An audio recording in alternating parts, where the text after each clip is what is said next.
Could you work as a physician? Oh, yes. In the ghetto? In the ghetto.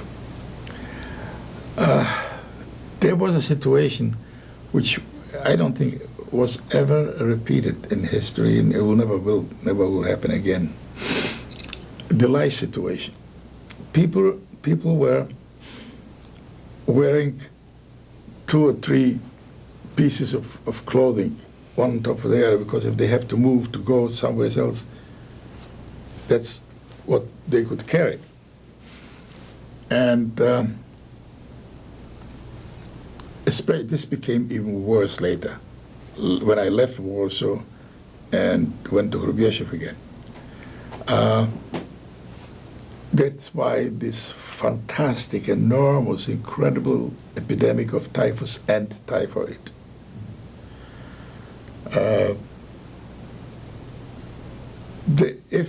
If you didn't have immunity from previous exposure to typhus or typhoid, you had to get it, because lice were covering everything.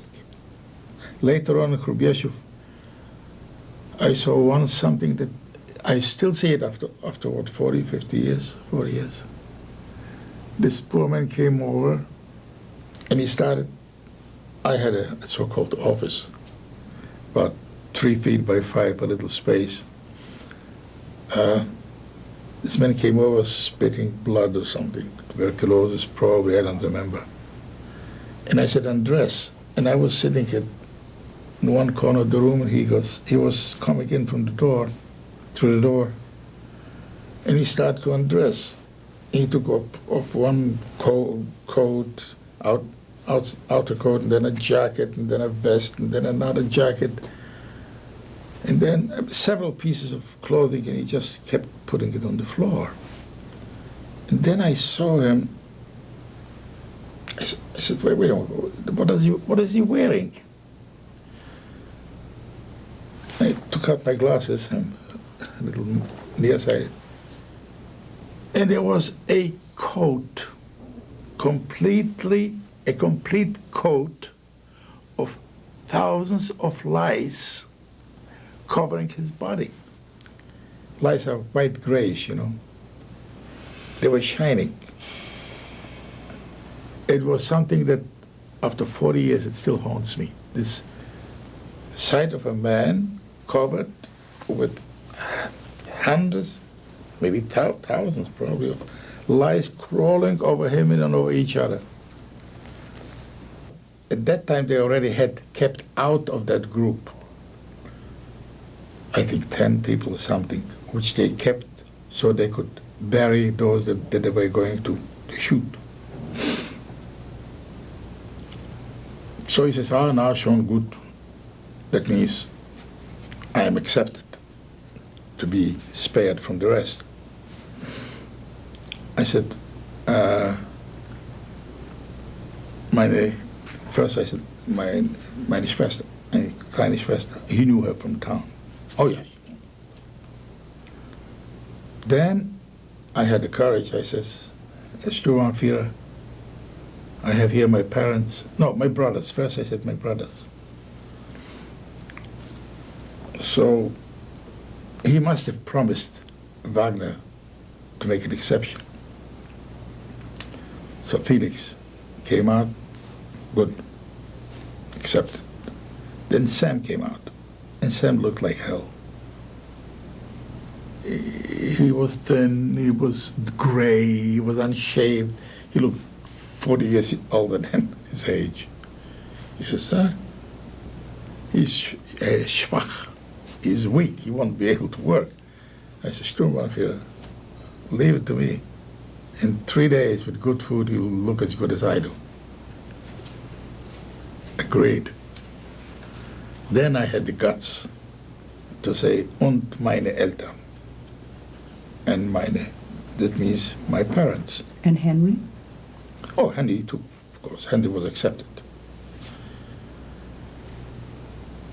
He heard the word Eltern. He says, what? Old Jews? To him, meine Eltern had to be old Jews. I said, they're not old. And all of a sudden I can see a fury in his eyes. And he says, nichts mehr zurück zum Haufen. In other words, the whole deal is off, back to the group. We should go back to the whole thing and be treated like the rest.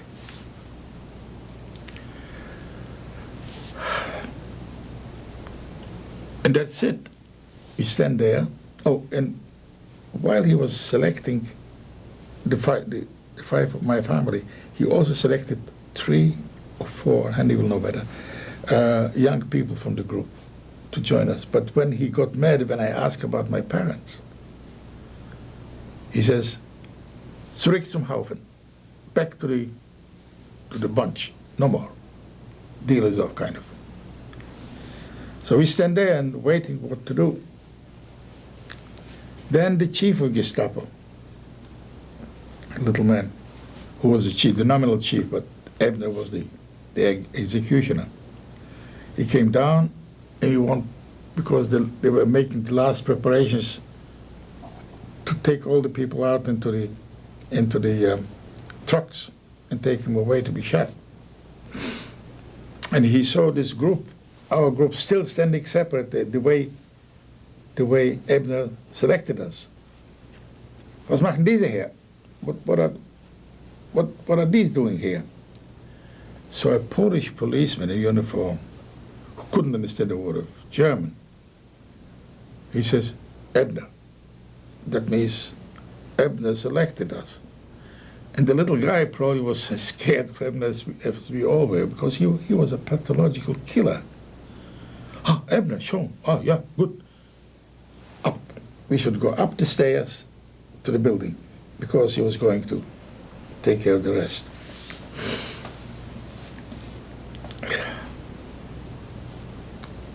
Trying not to be emotional. Then my mother,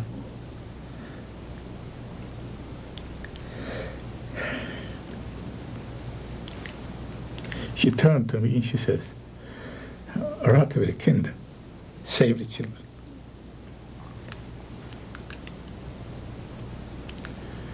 And I saw my father helping her by the elbow to go out through the gate and to be put into the truck.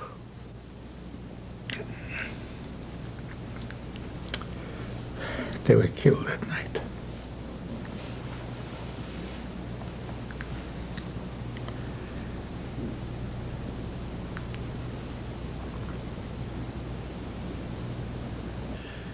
Anyway, we went to sleep in the straw, and at about 5 o'clock, 5:30, the Gestapo, the guards came in, off, to get up.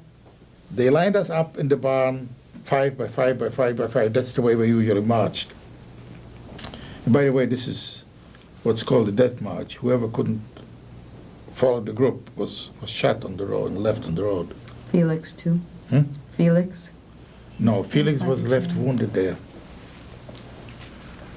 And we were standing there. I was in the first group of 5. With me was a Dr. Schindel, who is now in Israel, and 3 more, and then 5. So we were a group of about 200 people. And then there was a yard in front of the barn, and the yard was separated from the road by a low fence. And I saw from a distance, I saw a plane coming down, throwing a bomb on a railroad station there. Of course, an American or English plane. And then all of a sudden, in front of the barn, on that main road, about 50 yards in front of me, a tank passes, going that way. In other words, going towards where the Germans were. And I look at the tank, and I saw that the star, the white star, not the Hakenkreuz, you know. Mm-hmm. I don't know where it came to me that this is not the German, this must be American. And I yelled one word, Americans, Amerikaner. and started to run to the tank, and everybody followed me. The Germans who were assembled around the barn, and all some of them in the barn, they took another look at the tank, threw their rifles away, and started to run behind the barn towards the woods behind the barn. Some of our people from the group ran after them and brought back pieces of some of the guards, actually pieces. I didn't have it in me. I only went over to the tank and sat down on the ground and realized I'm free. But who is left? Who am I going to look for? My family. I didn't know. And the man in the tank leaned over, patted my shoulder, and gave me a packet of Lucky Strikes. Then I cried. No matter what I said here, these episodes and things like that, these are only words that try to describe emotions, feelings, situations, and whatnot. But these are only words that are two feeble expressions of what really they should mean. You can't